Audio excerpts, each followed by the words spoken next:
Alors maintenant, on passe à l'étude d'un circuit RLC série. Donc, un circuit RLC série, donc c'est un circuit qui contient une résistance en série avec une inductance, en série avec une capacité.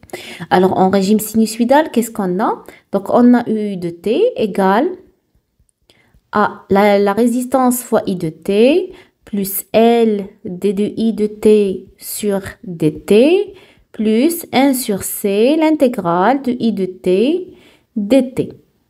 D'accord? I de T dt. Donc, par la méthode, donc en passant à la notation complexe, qu'est-ce qu'on a? U égale à quoi? C'est R fois I en complexe, plus, donc la dérivée d'une grandeur sinusoïdale, donc c'est-à-dire il s'agit de multiplier fois J oméga. Donc, c'est JL oméga fois le courant I.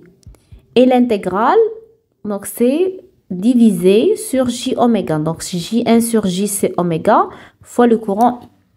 Donc, la formule ou bien l'impédance totale, c'est quoi? C'est R plus JL oméga plus 1 sur JC oméga.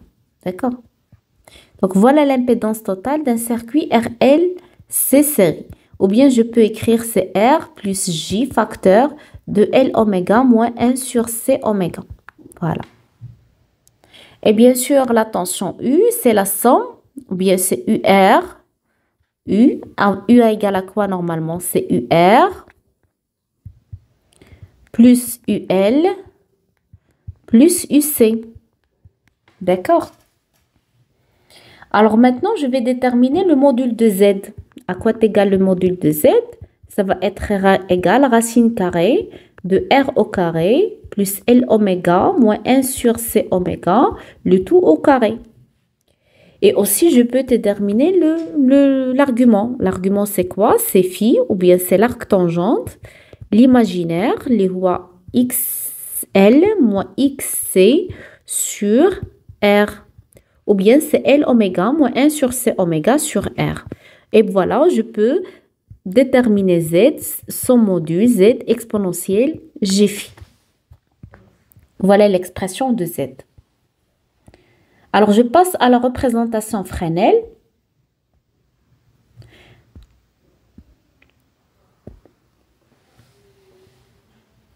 Donc, voilà. Donc, circuit, donc vous avez un circuit RLC série.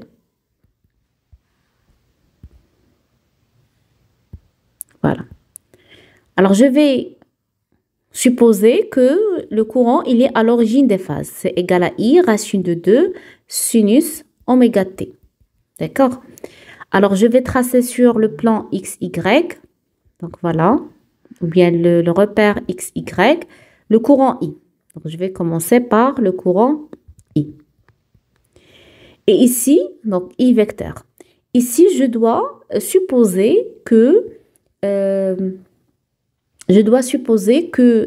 normalement, L oméga, il est supérieur à 1 sur C oméga. C'est-à-dire que la réactance XL, il est dominante par rapport à la réactance 1 sur C oméga. C'est-à-dire que XL, il est supérieur à XC. Avec XC, c'est 1 sur C oméga. Alors, voilà. Donc, dans ce cas-là, je vais présenter dans un premier lieu, c'est UR. À quoi est égal UR? C'est R fois le courant I. C'est-à-dire, ils sont en phase. Donc, voilà. Donc, je vais présenter UR. Voilà, c'est UR. Voilà, en vecteur. Je passe maintenant à représenter UL. Égal à quoi? C'est J, L oméga fois le courant I. Donc, j'ai déjà le déphasage de la tension par rapport au courant dans le cas où vous avez une bobine. C'est phi L égale à pi sur 2. C'est-à-dire que la tension, il est en avance par rapport au courant de pi sur 2. Donc, voilà, je vais représenter la tension qui est en avance de pi sur 2. Donc, voilà UL. Pi sur 2. Et voilà, je vais présenter aussi UC. UC à quoi égal? C'est 1 sur JC oméga fois le courant I.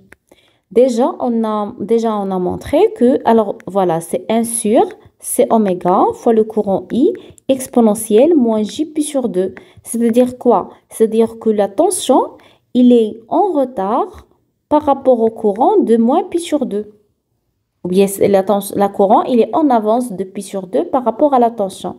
Alors, c'est-à-dire que pour tracer UC, et puisque j'ai déjà XL, il est supérieur à 1 sur C oméga, c'est-à-dire UL, ça sera supérieur à UC.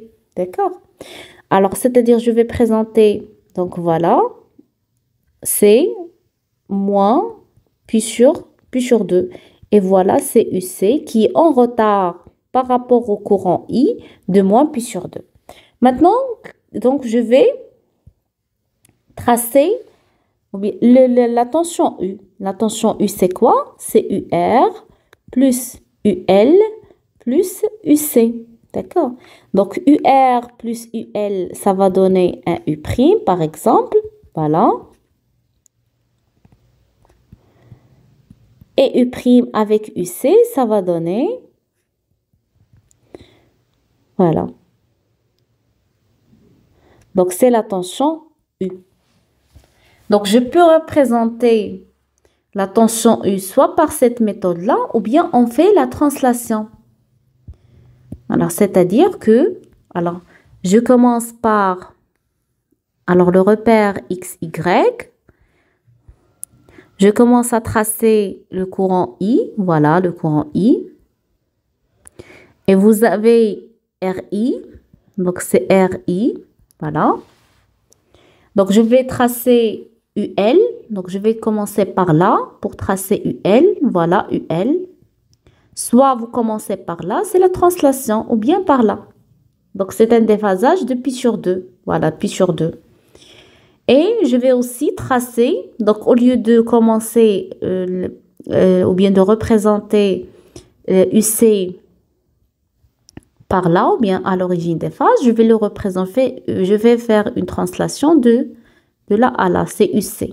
Donc voilà, qu'est-ce que je vais avoir? Je vais avoir donc UR, donc voilà, c'est UR, donc c'est UR plus quoi? Plus UL moins UC qui est égal à quoi?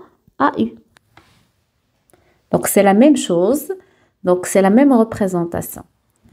Donc, les circuits normalement RLC se trouvent dans les nombreuses applications en électrotechnique. Bien sûr, en raison de leur capacité à contrôler le comportement de signaux électriques. Par exemple, le filtrage des signaux, les circuits... Aussi, les circuits RLC serrés sont utilisés dans la conception des filtres, bien sûr pour sélectionner ou bien rejeter certaines fréquences en ajustant sur les valeurs des composants, que ce soit R ou bien L ou bien C. Alors aussi, on peut appliquer un circuit RLC dans la compensation de la puissance réactive. Donc, on va voir par la suite dans un système électrique. Alors, les charges inductives et capacitives génèrent une puissance réactive qui est indésirable. Donc, les circuits RLC sont utilisés pour faire la compensation de cette énergie ou bien pour introduire une impédance qui fait la compensation de l'énergie réactive. D'accord? Alors, dans un circuit RLC, donc vous avez vous avez trois cas. Alors, si on considère que le circuit, alors vous avez un circuit inductif, c'est-à-dire quoi? Alors, c'est-à-dire que lorsque la réactance inductive XL, il est supérieur ou bien il est plus grande que la réactance capacitive XT. Et cela signifie que la composante inductive domine et réagit plus fortement au changement de fréquence de courant électrique. Donc, cela signifie aussi que la tension, il est en avance par rapport à quoi? Par rapport au courant.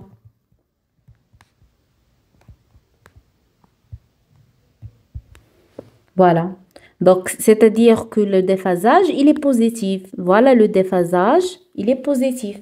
D'accord? Le déphasage entre la tension et le courant. La tension, donc vous voyez que la tension, il est en avance par rapport au courant. Alors, le deuxième cas, s'il s'agit alors d'un circuit qui est capacitif, c'est-à-dire vous avez XL, il est inférieur à XC, ou bien c'est XC qui est supérieur à XL, c'est la même chose. Vous avez un circuit RLC série et je considère que la réactance XL, il est inférieur à la réactance XC. Alors, c'est-à-dire quoi? C'est-à-dire que la composante capacitive XC domine et réagit plus fortement au changement de fréquence. D'accord? Alors, pour tracer le diagramme de Fresnel sur un repère XY, donc je commence par représenter le courant I. Donc, le courant I, il est à l'origine des phases. Alors, je présente la tension UR, donc il est en phase par rapport au courant, donc c'est UR, parce que vous avez UR, il est égal à R fois I, d'accord? Donc je représente aussi la tension UL. UL c'est quoi? C'est JL oméga fois le courant I. C'est-à-dire que la tension, il est en avance de pi sur 2 par rapport au courant. Donc voilà, la tension, il est en avance. Voilà, c'est la tension UL. Je représente aussi la tension UC, d'accord? Alors, la tension UC qui est égale à 1 sur JC oméga fois le courant I. Alors, UC, il est en arrière par rapport au courant de pi sur 2. Donc, c'est-à-dire, et puisque la composante réactive ou la composante capacitive, elle est dominante, c'est-à-dire que il est plus grande. Je peux aller jusqu'à là. Donc, voilà UC. Donc, si je veux faire la somme, bon, UR plus UL plus UC, ça va donner U. D'accord? Donc, I, voilà la tension U. Donc, qu'est-ce que vous remarquez que, alors, le déphasage entre la tension et le courant, il est négatif. Donc, voilà, il est négatif. C'est-à-dire que la tension, il est en retard. Il est en retard par rapport à courant. Et aussi, je peux dire, puisque la réactance capacitive elle est dominante, je peux dire que le circuit RLC, c'est un circuit qui est capacitif. Donc, c'est un circuit qui est capacitif. Voilà.